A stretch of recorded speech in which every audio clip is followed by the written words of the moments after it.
와인을 잘 아는 사람들은 페어링 와인을 먹었을 때 만족하는 경우를 내가 본 적이 거의 없는 것 같아. 이 맛없는 와인을 뭐 한 병까지 먹고 싶지가 않더라고. 이왕이면 맛있는 거 먹으면서 간이 상하고 싶지. 근데 형 왜 이렇게 요즘은 또 터슐랭을 안 찍으세요? 얼마 전에 스시 아로이를 갔다 왔는데 35,000원짜리.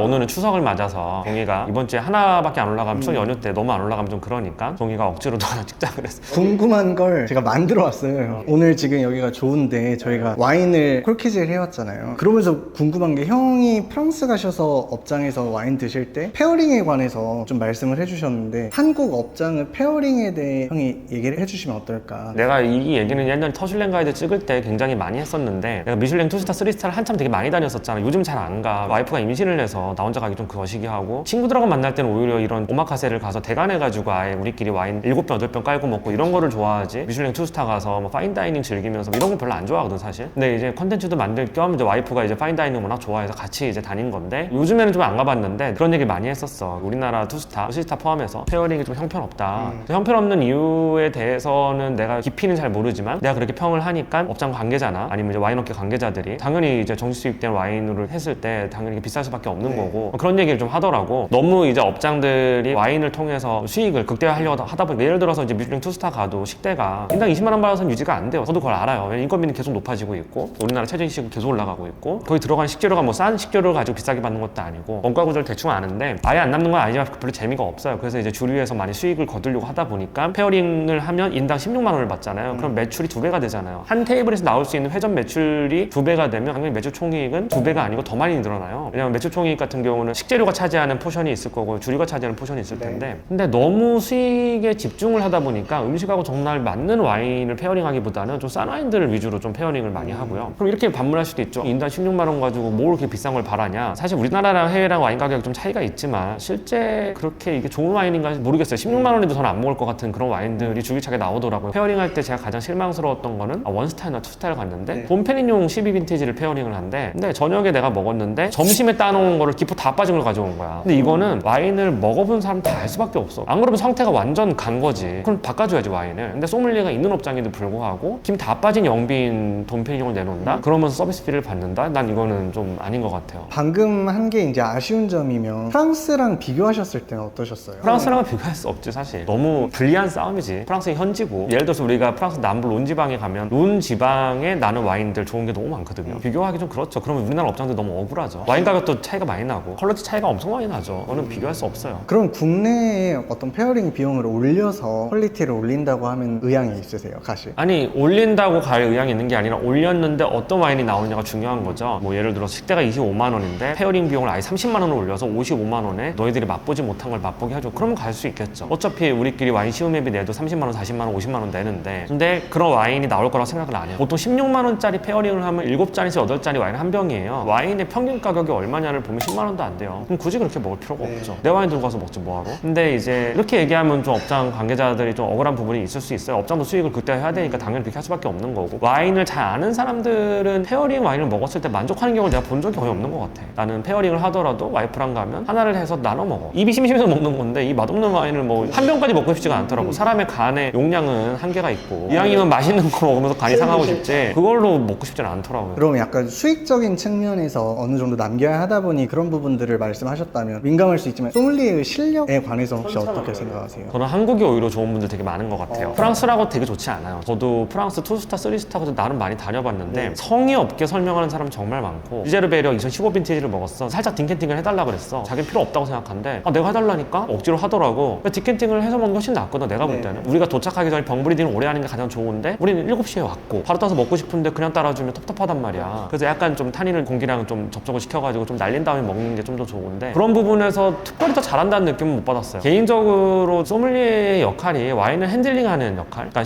적기의 와인을 적절한 시간에 적절한 온도로 적절한 잔에 따라가지고 가장 맛있게 즐기게 해주는 게 소믈리에의 어떤 가장 큰 역할인데 플러스 알파가 있다고 생각해요. 손님하고 소통하는 거 그게 정말 중요하다고 생각해요. 왜냐하면 소믈리에도 실제 그 와인을 많이 먹어본 사람이 핸들링을 제일 잘해요. 그거 어쩔 수 없어요. 와인마다 다 다르기 때문에 품종마다 다 다르고 소믈리에는 이제 워낙 전문 지식을 가지고 있는 직종이고 일반인보다는 훨씬 더 와인에 대한 많은 지식이 있기 때문에 전에 살짝 자기가 이제 테이스팅을 해보고 어떻게 이거를 브리딩을 시켜야겠다라고 결정을 하는 거죠. 경험과 지식인데 경험이 더 저는 중요하다고 보고, 지식은 어느 정도 이상 올라가면 그 이상은 뭐 와인 마스터를 내가 따가지고 무슨 뭐 말도 안 되는 막 지역 다 외우고 막 이럴 게 아니면, 와인 품종이 근데 2,000개 정도가 있거든. 아무리 다양하게 먹는 사람도 50개 이상 잘 안 넘어요. 아는 품종 50개 이상 대부라면 절대 못돼. 그래도 소믈리에들은 한 3,400개 정도의 품종을 머릿속에 가지고 있는 거죠. 소믈리에 실력이 프랑스가 월등히 좋을 수 있죠. 당연히 본고장이고, 제가 말하는 이제 경험치가 중요하다고 했잖아요. 당연히 한국보다 프랑스가 다양한 와인을 쉽게 접할 수 있으면 경험치가 높을 거 아니야. 탑 클래스끼리 경쟁을 하면 프랑스가 훨씬 뛰어날 거라고 생각을 하고요. 근데 일반 우리가 투스타 쓰리스타 갔을 때 과연 이제 손님하고 더 소통을 하고 핸들링을 정말 기가 막히게 더 잘하느냐? 저는 아니라고 생각해요. 완전 위로 갔을 때는 훨씬 실력 좋은 소믈리에가 많겠죠. 와인은 즐기는 인구 자체가 다르잖아. 우리나라 사람 태권도 잘하잖아. 그런 거랑 똑같은 것이. 김치 장인이 한국이 많을 거 아니야. 너무나 당연한 겁니다, 그거는. 그러면 소믈리에 분들이 실력을 키우려면 당연히 많이 먹고 공부를 해야 될 거고, 접객 부분도 말씀하셨잖아요. 그런 걸 충족시키는 소믈리에 분들 한국에 만나보셨어요? 2번 만나본 것 같아요. 진짜 설명도 되게 잘해주고, 네. 무조건 친절하게 하는 게 아니라 내가 궁금한 거에 대해서 상세하게 설명해주고, 와인을 정말 좋아하고 궁금해한다라고 하면 손님하고 소통하는 거 정말 중요하다고 생각해요. 그것도 굉장히 영업의 기술이고, 그리고 소믈리에 실력이라고 생각합니다. 근데 형, 왜 이렇게 요즘은 또 터슐랭을 안 찍으세요? 터슐랭을 찍으려면 2가지 요건이 만족이 돼야 돼요. 맛집 파워블로거들 같은 경우는 그게 직접적으로 생업과 관련되는 게 많잖아요. 동기부여가 되는 거죠. 저는 사실 생업하고 전혀 상관이 없기 때문에 동기부여가 안 돼요, 솔직히. 전에는 제가 영정이나 외식업을 하는 대표랑 같이 막 돌아다니면서 새로운 업장들을 막 발굴하고 돌아다니고 이런 거 되게 재밌었는데, 네. 요즘에는 같이 갈 사람이 솔직히 없어요. 새로 어디 생겼다, 뭐 어디 핫하다더라 이러면 이제 또 가보고 싶은 마음이 있죠. 저도 먹는 걸 워낙 좋아하는 사람이고 가고는 싶은데, 나도 바쁘고 먹는 거 좋아하는 친구들 보면 바쁜 사람들이 너무 많아. 이걸 시간 맞춰서 가고 혼자 가서 찍기는 좀 그렇잖아. 관심도가 떨어진 게 좀 있고, 가는 업장만 좀 가는 게 좀 있고. 얼마 전에 스시 아로이를 갔다 왔는데 35,000원짜리 너무 괜찮더라고. 근데 위치나 이런 거는 너무 안 좋았는데 가기도 불편하고, 네. 가게도 좀 좁고, 거기를 찍었어. 일단 예전 같았으면 바로 내가 터실 그 총평 딱 해서 올렸을 거 아니야. 근데 귀찮으니까 안 올리게 되는 거야. 요즘 그래서 안 다니는 게 좀 있고. 그래도 이제 가끔가다 지인들하고 새로운 업장 갈 때는 찍긴 찍어요. 이게 누군가가 같이 으쌰으쌰 해줘야 같이 하는 거지. 저를 아는 사람들 중에 뭐 자동차로 알고 미술로 알고 부동산으로 아는 사람들도 많지만, 맛집을 검색하다가 형이 너무 솔직해서, 구글의 용민이 형도 자기가 맛집을 되게 좋아하는데, 물론 뭐 되게 솔직하게 하시는 분들도 일부 계시겠지만 대부분 이제 돈 받고 홍보해주고 유튜버나 SNS 하는 분들이 많으니까 하이엔드 다니는 사람들 중에서 좀 신뢰할 만하다 이렇게 얘기를 하셔가지고 나를 알게 됐다 그러더라고. 아, 이런 사람들을 위해서 좀 더 해볼까 했는데 동기부여가 안 되잖아. 해봤자 뭐 조회수 1만 2만 밖에 안 나오는데. 그래서 안 하는 거고. 스시 아루이는 정말 괜찮았어요.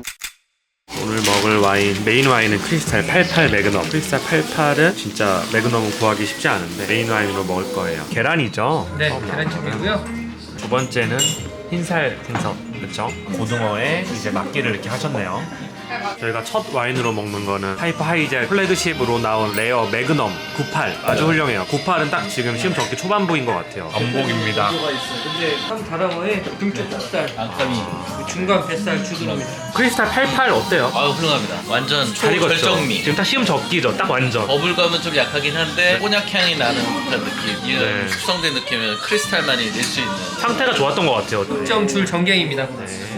셰프님의 칼질이 예술이라는 게 증명하는 그런 아름다운 피스. 그런 피스예요? 오징어가 같이 먹는 걸로 이게 나왔습니다. 참돔입니다. 아, 참돔이요? 안에는 쪽파가 들어가 있고요. 농어입니다, 이거는. 이게 뭐죠? 네, 간 중에 제일 맛있는 간이 아구간이죠. 하고 먹어야죠.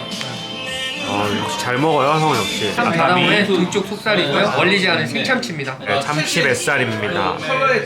우니를 엄청 얹어서 이렇게 나왔습니다. 정말 한 가득 호또마키가 나왔습니다. 여기가 형 호또마키 맛집이라고 막 이렇게 나오던데 제가 검색을 해보니까 그런가요? 여기는 서울을 넘어서 전 세계 후토마키 1등을 할 수 있는 그런 수준이라고 봅니다. 스시 아루이가 35,000원에 정말 말도 안 되는 집이에요. 35,000원을 내고 가되 다음번 예약을 하려면 사케나 이런 걸 시켜줘야 돼요. 그럼에도 불구하고 난 되게 좋다라고 생각하는 게, 스시를 좋아하는 사람들이 여기 가서 스시랑 사케를 시켜가지고 배 터지게 먹어도 인당 20만 원도 안 나오는 거야. 그리고 그 업장 주인분이 사케를 좀 잘 아는 것 같더라고. 난 사케를 잘 몰라 사실. 근데 사케에 대해서 막 설명을 해주는데, 일단 내가 그랬지. 저는 일본어나 한문을 못 읽습니다. 그래서 뭔 말인지 모르겠어요 이랬는데, 사케 적당히 가성비 좋은 것과 그리고 35,000원짜리 스시 거기서 한 공짜라고 생각해. 사실 이거는 공짜야. 대신에 술을 팔아줘야 되는 거야. 근데 그날은 우리가 갔을 때는 워낙 단골인 형이 있어서, 이날은 저희가 와인 시음회를 좀 하기 위해서 사케를 안 먹겠습니다 하고 우리가 너무 진상을 부린 거지 사실. 이분들은 35,000원짜리 식대를 팔아서 뭐가 남겠어. 말도 안 되는 거거든. 대신에 이제 임대료는 엄청 싼 데 들어가 있고 되게 낡은 상가에 있고, 그리고 찾아가는 것도 불편하고 주차도 엄청 불편. 당연히 발렛 안 되고 여의도면 일단 강남이랑 멀고 한남동이라도 멀어서 다시 또 갈 거야 물어보면 좀 멀어서 모르겠어요 사실. 이 35,000원이라는 가격은 정말 이거 공짜구나라는 생각이 들 정도로 35,000원이면 엄청 맛없는 거 아니야 이렇게 생각할 수 있잖아. 제가 볼 때 미들급 스시야 정도 돼요. 미들급 스시야가 12만 원에서 15만 원 정도의 가격을 가진 업장이라고 한다면 이 정도의 퀄리티가 나와요. 35,000원을 내고. 그럼 사람들이 이렇게 생각을 하겠지. 사케까지 시켜서 인당 17만 원, 18만 원이 나와 예를 들어서. 왠지 공짜로 먹는 느낌이잖아 술을. 그러니까 이제 사람들이 예약이 미친 듯이 몰리는 거고 거기 가면 다 이제 맥주나 사케나 이런 거 다 시켜주는 거고 그렇게 해서 인당 10만 원 중반대에서 20만 원대까지 가격을 맞춰주는 거죠. 그렇게 해서 단골이 되면 이제 예약이 되는 어떤 그런 시스템인 걸로 알고 있어요. 그 주인분도 너무 인상도 좋으시고 즐겁게 일하시더라고요. 부부가 일하는데 그런 것도 보기 좋았고 점원이 없어. 사람을 안 써야 이 가격을 할 수 있는 거야. 이런 업장들이 좀 많아졌으면 좋겠어요. 요즘에 뭐 스시야들이 너무 무분별하게 가격을 올린다는 얘기도 되게 많고 풀린 돈이 많아서 그런 것 같아요. 그리고 요즘 사람들이 소확행을 되게 중시하고 돈이 많으신 분들도 많지만 이제 돈이 그렇게 많이 없는데도 그냥 뭐 먹는 게 몰빵해서 먹는 친구들 되게 많아진 것 같고 예전에 비해서 그러다 보니까 하이엔드 업장들이 너무 예약하기가 힘든데 이걸 이용해가지고 너무 가격을 많이 올리더라고요. 요즘에는 스시야를 가는 게 합리적인가라는 생각이 좀 들 정도로 너무 많이 올리고 있는 것 같아요. 아루이는 생태계 파괴자가 아닌가. 이런 생태계에서 굉장히 좀 빛나는 업장이었습니다. 괜찮았어요. 정말 괜찮았어요. 콜키즈는 아예 불가능한 거예요, 그러면? 아니야 해줘요. 근데 5만 원인가? 초단골이 되면 이제 그것도 되게 깎아준다 그러더라고요. 별점을 주셔야죠. 별점은 음식만 놓고 보면 가격이 너무 싸기 때문에 하이엔드 스시야랑은 비교하면 안 되고요. 난 미들급 원래 안 먹어 이런 분들은 가실 필요가 전혀 없고요. 퀄리티는 미들급이에요. 가격을 생각하면 저는 별 4.5개 받아야 된다고 생각해요. 아니, 가격이 말이 안 돼. 근데 여기에 이제 사케랑 이런 거를 시켜줘야 되는 분위기가 좀 있어서 실제 가격은 그게 아니지만 정말 음식 가격만 놓고 보면 대적할 데가 난 없다고 봐. 서울에서 아주 상급이라고 볼 수는 없지만 재료들이 굉장히 저는 가성비 좋은 집이라고 생각합니다. 그럼 4.5로. 네, 4.5 네, 그게 맞는 것 같아요. 알겠습니다. 네.